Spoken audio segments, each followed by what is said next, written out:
This podcast is brought to you by Most Valuable Podcasts, leading the league in podcasting entertainment. What's up, everybody? Ricky Widmer here, along with Dave Oster. Hey, everybody. And you might be saying, guys, this is a fast break. I hear Ricky over a different bed. Usually there is a man with a stronger beard game than mine. Much stronger. In Sean Anderson. Sean, we miss you. Wish you were here. But we got to get the especially me. The emergency podcast Wonder Twin powers are activated, and we have to talk about some big things, Dave. And what just happened? Paul George is a Thunder? Is a Thunder. It's wow. a Thunder. Well, he's a part of the Thunder, but like you should say he's a Pacer. No, he's a Thunder. He's a Thunder. He's a Thunder from down under. But no. What is going on? The thing with this trade, and this is where I want to start with this. It mind boggles me, Dave. Put your mind in the bottle. How did the Thunder only give up Oladipo and Sabonis for PG-13? How is that the only thing that they had to give up for Paul George? I mean, they didn't have a ton of assets to begin with, to be fair. I mean, what are you going to give up? Like Kyle Singler? Like a year of McDermott? I mean, those aren't exactly sexy items to trade away. So to be fair, Oladipo on that long-term contract, yeah, he wasn't the most impressive guy in the world, but there's still value there. And, you know, he was an Indiana kid. You know, he went to Indiana in college. So, like, I think he got a little bit of fan love there. I don't know. I just don't get it. But I look at the Thunder and I go, what's the, like, immediately when me and you were actually out to eat when it happened, and I immediately looked at you and I said, what's the next move? And the first thing that did pop into my head before that deal got done, I was like, they're going to go after Blake Griffin. I just immediately thought, let's pair a third person with this. But yet again, you got to go into what would they have to give up for someone else. But the thing with this is, I just, like, this to me, I know we talked about a CP3 trade just not even 2 days ago. This to me is more exciting than the CP3 going to Houston. It's certainly more confusing. I mean, well, not just confusing, but I look at the potential of Brody and PG-13, and that gets me excited way more than James Harden and CP3. I know you were trying to bring the excitement with me on Wednesday, and I was kind of like, I don't know about this. I'm the opposite way on this one. This is a deal where, I mean, they've got to be a top 4 team in the West now, right? The Thunder have got to be a top 4. I think they're fourth officially because you can't dethrone the Warriors. Then you have the Spurs who are going to, no matter what they do, they're going to make moves. Iguodala is going to meet with them potentially in a few hours. I say this will probably be up by the time that happens, so who knows. And then the Rockets, like those are top 3, and then you have the Thunder because the Clippers have fallen off dramatically. So yeah, I have no other thoughts than to assume they are a number 4 in the West instantly by adding Paul George. I love Sabonis. I liked Oladipo, but honestly, the trade value here is just outright confusing unless it's like a known deal that's like, this is a one and done and we know it going in, but that's fine and we're okay with it. Well, I mean, but the downside of that is like Westbrook then will have chased away 2 all-star small forwards. Well, and here's the thing. I'm glad that you mentioned that because there's kind of 2 ways you looked at it. You mentioned it to me as we were on our way en route to the studio of, so is this going to be like they both play together, and if it doesn't work, it's just like, okay, both you guys can walk? Yeah, I mean, they both have player options. And then the Thunder get a ton of cap room? Yeah. Or is it going to be something where it's like, well, originally with Westbrook, they said that if he doesn't sign his extension, they'll look to trade him. Is that now different? Is Westbrook going to sign long term, hoping that PG-13 does the same, or is PG-13 like is this just a 1-year rental for the Thunder? The price tag reads like a 1-year rental, and that's what I'm reading into out of this is the fact that perhaps Paul George's agent talked to the Pacers and the Thunder was like, look, I'm not going to agree to any long term contracts. I'm not going to sign any multi-year deals. Not right now. That's not happening. So take it for what it's worth. I have 1 year left under contract. Then I have a player option, which I will not be taking no matter what, because it would only be $20 million. Bargain of the century. So, I think that is the only thing in my mind that can accurately account for what just happened. Because, like you said it, with Russell Wilson, Paul George, and Enes Kanter all on player options, Like, they could have a ton of cash available. I foresee Cantor probably taking that because it's $18 million. I don't know if he would get $18 million from another team. That one might be, we'll have to see how it plays out. But still, this definitely puts them in a good cash position going forward should the worst of the worst happen and everybody decides to bail. At least OKC at that time can go ahead and throw money at people in what is sure to be a loaded 2018 year. Well, and the thing that I also think about is, of course, the easy answer to this is Russell Westbrook over PG-13, but 10 times out of 10. I always look at it and I go, you know what, with both of them being up next year, a thing you have to look at is, because it's kind of the same thing with the CP3 trade. Because Paul George was traded, I'm assuming that it's the same situation with CP3, where because he was traded and not re-signed, he can sign the Supermax then with the Thunder. And it, like, you got it. Like me, I'm thinking in my head, are both of those guys going to kind of want that if they stay with the Thunder? And with me, I'd be like, well, Westbrook's going to get that money, so would PG-13 have to take something less? I think this year in the West is going to be very interesting, and I cannot wait until we get closer and closer to our prediction podcast, because basically talking about that playoffs after we see how the rest of free agency shapes everything. Yep. Last year, it looked like it was going to be the Warriors and then whoever kind of went up against them in the Western Conference Finals. Like, we had the opinion of, well, you know, it's the Warriors and the Spurs and then everybody else. This year, I had the Dark Horse Rockets. Give me some credit. I had the Clippers. Don't forget that. Western Conference Finals. I had those Clippers losing to the championship Warriors. But this could be a year where we look at it and we go, hey, you know what? Yeah, the Warriors are the ifto facto number one, but then we've got three teams where it could be the Spurs are going to be in it. The Rockets made moves to get in it. Absolutely. The Thunder made a move with this to get in it. And the thing that I can't remember where I saw it on Twitter, but the one tweet that I loved was it said, you got to give both the Rockets and the Thunder kind of some credit to not bow down to Golden State and kind of do a team we're going to talk about in the next segment of the Celtics and kind of say, yeah, you know what, we're going to wait for that window to close. No, they're kind of going at it a little bit and saying, you know what, we might not be the same thing, but we're still going to put and make moves to put a team out there to where we can compete. Well, that's the thing I like. They're not building in the same format of the Warriors. They're not trying to be the Warriors. They're not trying to beat the Warriors at their own game.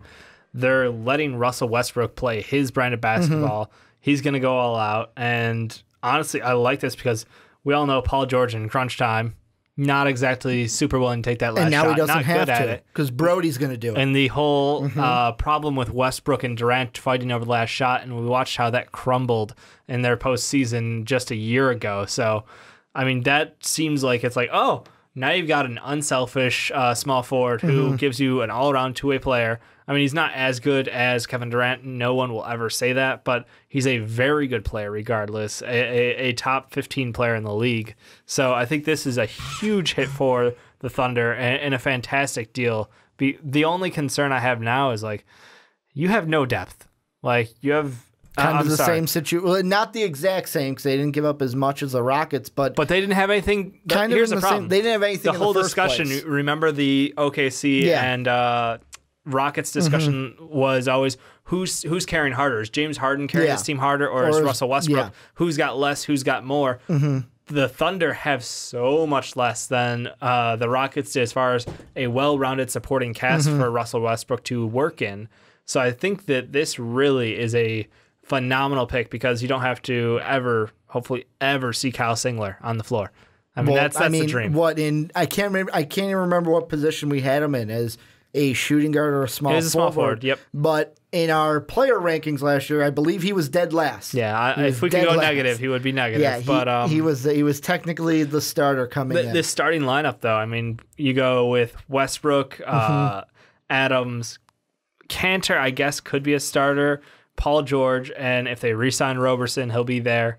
I don't know, that RFA could get ugly, but honestly, if they don't throw money there, then where's their money going? Because they don't have a ton to spend in free agency now. So you got to be very careful with the cap and the guys they pick up. There are rumors that they're going after Michael Carter-Williams, which, as a Bulls fan, I can tell you, just take him. Don't think that you can turn something around with him. There is an inefficient player who is only useful when the ball is in his hands, and he is turnover prone and a bad shooter. Like it's an awful combination, but yeah, if you want him, he's all yours. So I mean, my concern is really with the depth on this team. I mean, I like McDermott for what he is, which is a decent shooter at times, but he's a net negative on defense and just not worth it. The majority to be out there unless you have someone who can compensate. Jeremy Grant, I like younger guy, but still for $1.5 million, great deal. Well, and the thing with Roberson, I just typed into Google to see if there was any kind of feeling movement on which way it's going. And the only thing on Google I could find, this is from a couple days ago, was the Thunder tendered his qualifying offer, which is worth approximately $4.59. And I look at that and go, basically what the Thunder were doing even before this trade was, hey, you know what? We'll tender the offer. Here's what it is. If you go somewhere else, that's fine. Because I think if Roberson gets a deal with a different team, I think the Thunder just let him walk. Because he was amazing for them defensively, the value provided. But the man could not shoot. Are you going to have to overpay to keep him? And you've just traded for Paul George, who, if the plan is to keep both Russell and Paul George, because we're under the assumption of it's a 1-year rental. I'm under the assumption that, it's a 1-year rental. Yep. But we don't know if Presti is thinking, hey, you know what? Let's try to keep them both. Let's try to keep them and then make moves into next season and make this team even better. Like if they can spin Cantor out for something more valuable. If they could somehow, I don't even know how they would do it, but it's like, you wish Millsap wasn't a free agent. You wish you could do a sign and trade deal with that because I think Millsap would be a much better fit than Cantor would be here. But there's still names out there, and I think he's the odd man out. And I think a lot of OKC fans, yes, he's a good six man. Yes, he's a good scorer, but him being on the floor and at that value of just shy of $18 million. You see other guys in the league worth $18 million. Not Timothy Mozgov, not Luol Deng, but let me ask quality you this, players. Though. Do we see next offseason a Paul Gasol situation with Cantor where the whole thing coming into this offseason, we talked about the Spurs kind of saying, hey, don't take the player option. Let's rework a deal. Do the Thunder kind of do the same thing as we get to the end of? I know we have a whole season. We haven't even gotten to the beginning of it. But fast forward to next year. Do they kind of go to Enos and go, hey, we want to keep you, but that 18.6 is too much. If you opt in, we will trade you. But if you opt out, we will rework a contract with you to make sure we can bring in more pieces to make this a competitive team. And hopefully, obviously the goal is a championship, but a championship team. Yeah, there's a difference between the Thunder and the Spurs as an organization. I think, and that's where the shortcomings would be. I think Cantor isn't inclined to do them any favors, and I don't blame him for that. I mean, you're a young player. He's still just 25 years old, so he wants to go get paid. He can go get paid. Like I said, it completely depends on the market. If he thinks he can go out there and get a $20 million contract from somebody or anything above that, he should absolutely decline and go. But my honest opinion is the way the game's changing, the speed of the game, and in the playability of a big who has such a narrow game as he does, you're probably going to have that player option as your best bet to get paid. So I don't see him doing anyone any favors. I see him soaking up the money. So that's why I think you have to work to move him. One guy that I'm thinking of, and the only reason why I'm thinking about it is before we hit that record button, you mentioned his name, and that's Rudy Gay. Yep. Could he be a guy that this Thunder team kind of brings in with kind of the room that they're working with? Because like we've said, they don't have a ton of room to work with. They've got room, but they don't have a ton. Could I don't know if he's going to sign a bargain contract. I know he's coming off of an injury, yes, but still, I think other teams out there will value him much higher. Even the Kings would throw a higher offer at him, and they don't even really want him around, like personality-wise. Yes, he's still a solid player, pretty selfish player. I don't want to like typecast him too much, but like he has a reputation around the league already. So would it be a nice fit? Yes, you can move Paul George to the 2. You don't have to worry about Roberson then. That would be amazing, but I don't see that happening. I think it's just going to come down to cash, and you don't see guys passing up on cash unless they're purely in a ring chaser mode. And this is a team that is not quite good enough to beat Oklahoma, or not quite good enough to beat the Warriors in a series. But damn, I would love to watch them try. And the last thing I want to focus on is we've spent enough time right now looking at the Thunder. I want to give some equal opportunity to the other team in this trade that we're reacting to as well. And it's the Indiana Pacers. And the first thing I think of is all I heard today, which Friday, coming into the free agency opening, was the price is too high for Paul George. They're going to have to end up keeping him. They're asking for too much. We probably won't see him moved until the trade deadline or until they lower their price. And then this happens. And is that all you wanted was Oladipo and Sabonis? Like, I look at the Bulls and I go, we could have offered up something similar, right? We could have gave him D-Wade. We could have gave him D-Wade. D-Wade's better than Oladipo, I would say. D-Wade has like an unwritten no-trade clause, I swear to God. It's just, if that's the price, like I just look at it and go, the Bulls could have got him. But it hurts. A lot of teams could have got him. I will say, looking at this Pacer team, there are some things that I'm kind of looking at, and I'm trying to walk Pacer fans off a ledge because they might be upset with what they got in return. But should you be really? I don't think so. And the whole reason why is you're a team now that, okay, you're obviously, to me, I look at this team, you're not a playoff team anymore. Welcome to where my Bulls are. The door is open. Yeah. Take a seat at the table. You didn't quite fall as flat on your face as we did. You did not. But I look at this team and guys that they drafted, like Ike and like Edmund Sumner, those are guys that hopefully that they work with and develop. And Sumner can maybe contribute at the point guard position, Ike at the center position. Based on bringing Sabonis in, though, here's the question I want to ask you. Absolutely. Is Thaddeus Young done in Indiana? Are they going to trade him this year? He's got value. Before he doesn't opt in at the end of the season, because he's got a player option at the end of the year. Yeah, he has value still, definitely. I think he's a solid player, but I think you let him play for half the season probably, because he would absolutely stat stuff this year.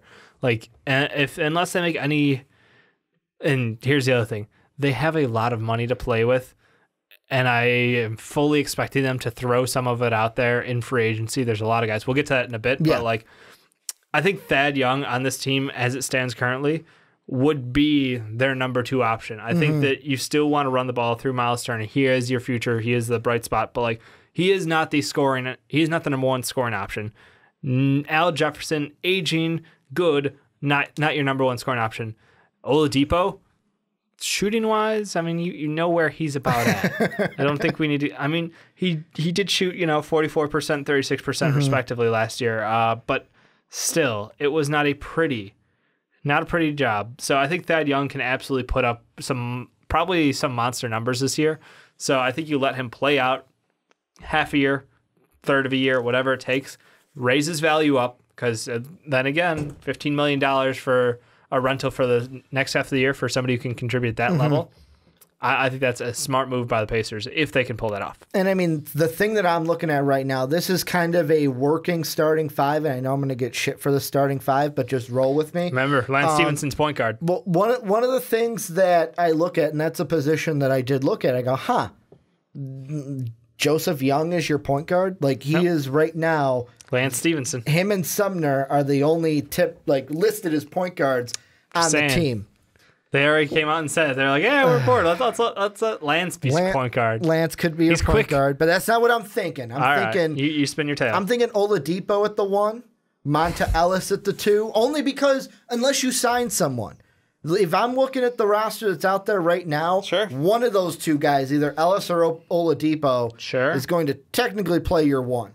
Sure. Ideally, I would like to bring in a point guard. That's the first thought I had. But who are you going to bring in? You're probably going to bring in somebody that's on the cheapy cheap, at least for this year, But right now, that's what I look at. That's your backcourt. Yep. At the 3, like Lance Stevenson, and then you've got Young and Turner down low, and those are the big, like them, and then Oladipo are your main 3 in this team. And I do think that the Pacers this year are going to be, let's see what Oladipo can do in Indiana, but let's run through Thaddeus Young. Like you said, he's going to stat stuff, especially at the beginning, and they are going to hope that he stat stuffs enough until the trade deadline. And I think around All-Star weekend, we start getting the chatter, and we'll talk about it on the fast break. I'm predicting of like, where could Thaddeus Young go? Ooh, Thaddeus Young in trade rumors. Who could trade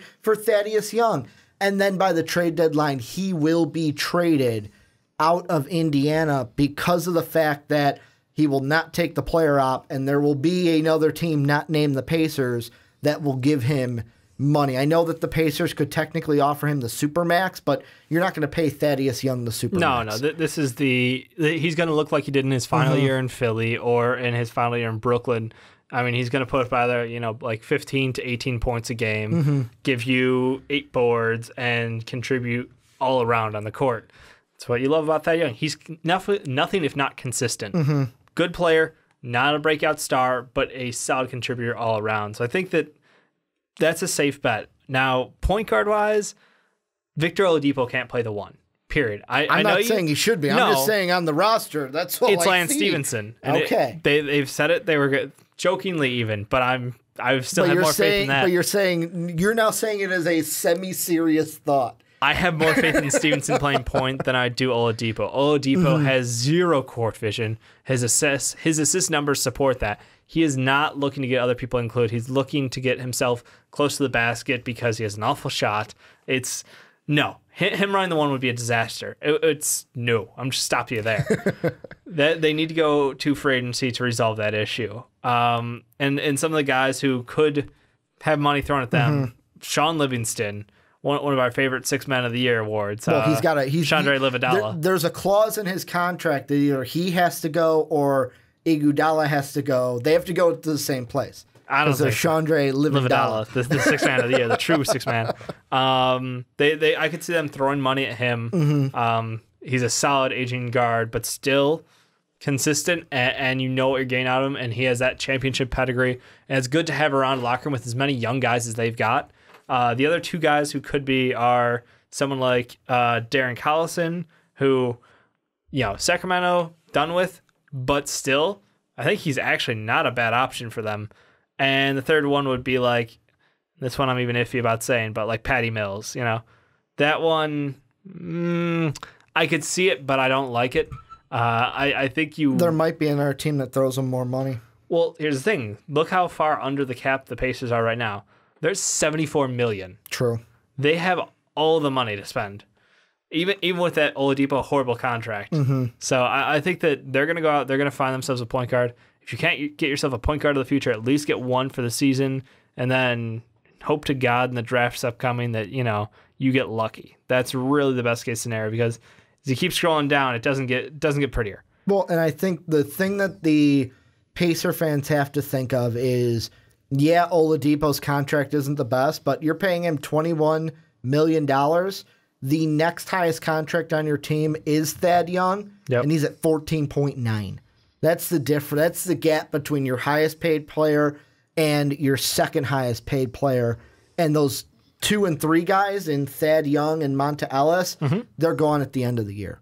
Unless you re-sign them, but they're going to opt out, and I assume that both of those would be gone. You can also do what the Bulls did to Rondo with Al Jefferson if you wanted to at the end of the year. He's got non-guaranteed money. They go after Rondo. I mean, I assume if Rondo wants to start, he's going to the Clippers is the rolling assumption because of Doc.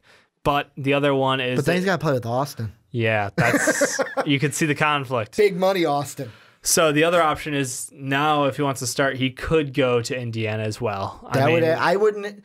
And you know what? After seeing, and I'm going to let my Bullsism out. That's fine. Bit. It's fine. Sean's not here to crush you. I got to speak about it a little bit. I was kind of upset that we got rid of Rondo because I think he's, based off of last year, was a better vet to the young guys than D. Wade was. Yes. I would have rather got rid of D. Wade and that awful big chunk of money and would have kept Rondo because I actually think he gave a shit about the young players on this team, especially like who the hell would drive to watch a Windy Shitty Bulls? That's what it is, the Windy Shitty Bulls game to see campaign play just because you give a shit about him. Like that, I'm conflicted there. And if I'm the Pacers, I would want that because you do have some young guys on this team. Oladipo, he's only 25. You've got Sabonis, who's 21. Miles Turner is 21. You have rookies that you just drafted. This is a team they're going to be young. looking for a lot of young talent. This is clearly a stepping stone to rebuilding. But in the meantime, they have money to spend, so they might as well hit that minimum. And you know what? If you go a little over and you take some shots at guys who are, I can see them doing a lot of like 2-year, 3-year for like 22 to 25 million to 30 to 33 million for each one. It's like that way you have the options at the end. You have the buyout clauses. You're not locking yourself down for too long, but at the same time, you're giving yourself time to grow these young guys under savvy veterans. Let me put it this way. At the end of next year, their 3 oldest players will be off the books because I think they'll waive Jefferson. Ellis will be gone. Young will be gone. After that, the next oldest player potentially on their team could be Lance Stevenson at 27 years old. It's pretty good. Will be the oldest player on that team moving forward. So you won't even have one player over 30 on that team unless you sign Rondo. And that's why I'm saying that might be good, and he might be able to be like that coach on the floor. And I say that off of last year because I did what Rondo did with our youth. When he's smarter than your coach, it's a problem for you. Yeah, when he has a bigger ego than your coach, it's a problem for you. Yeah. Like Rick Carlisle has a big personality, is a very strict head coach, genius, but still, if you don't mesh with him, you're not going to fit on the team. That was the problem with the Mavs. But when you watch him play with the Kings, it hurts you at times to watch him pass up open looks. But you know what? Talk to the players on the Kings, Boogie loves him. But Boogie would absolutely love to play with him again. I mean, and then then look on the at Coach Bulls, Yeager. Yeager doesn't have a huge ego. And again, you look at the Bulls and you have Hoiberg, who absolutely was disrespected up and down the court because rightfully so, he's an idiot who doesn't know how to do his job with the talent that was given to him. I don't think he's an idiot. He's just not a pro coach. Yeah, sure. Let's go with that. Yeah. I think if he was in the college game, he'd be well. Again, Rondo dragged the team kicking and screaming into the playoffs. Should have swept the Celtics. We got to get that in every time. So again, all due respect to Rondo, like I think he needs to go to a team with a coach that is able to maintain him. Could he work with Nate McMillan? Potentially. I don't see that one's I'm a little worried about. I don't know if McMillan can control Rondo and the ego and the basketball IQ. He's been rumored as like savant level genius when it comes to understanding the game of basketball, knowing everybody's plays. So like big ego for Rondo, but Rondo same time, kind of seems like a guy that doesn't like to be told his plays. Correct. He doesn't like to be told what to do. They've got a lot of options. They've got a lot of money. But again, this is a rebuild, and this was a 1 year. You can have Paul George. We have a long-term contract with Victor Oladipo that's not ideal, but could be worse. You could be sitting there with Timothy Mozgov or Luol Deng from last year, Alan Crabb, along those legs. So not the worst move in the world. And then you still get my boy Sabonis, who I think has potential to continue growing. He's closer to us here in Chicago, so we can either drive down. I've never been to the Field House. I wouldn't mind going to see a Pacer game. Times. And also, Pacers play the Bulls a lot, so I mean, maybe we can see him at the UC like we did in his final college game. Go get some young talent. But again, sorry, Magic, you fucked up again. Yeah, we got to mention that. Yeah. Like, pretty much it was Ibaka for Paul George and Jeremy Grant somehow. So just walk away with that one. Yeah. But this is where we're going to turn it on to you guys. We've talked enough about this. This is where you guys come in and let us know down below in the comment section what you guys think, because I know you have already. Yep. But Dave, we're going to say they didn't wait for us.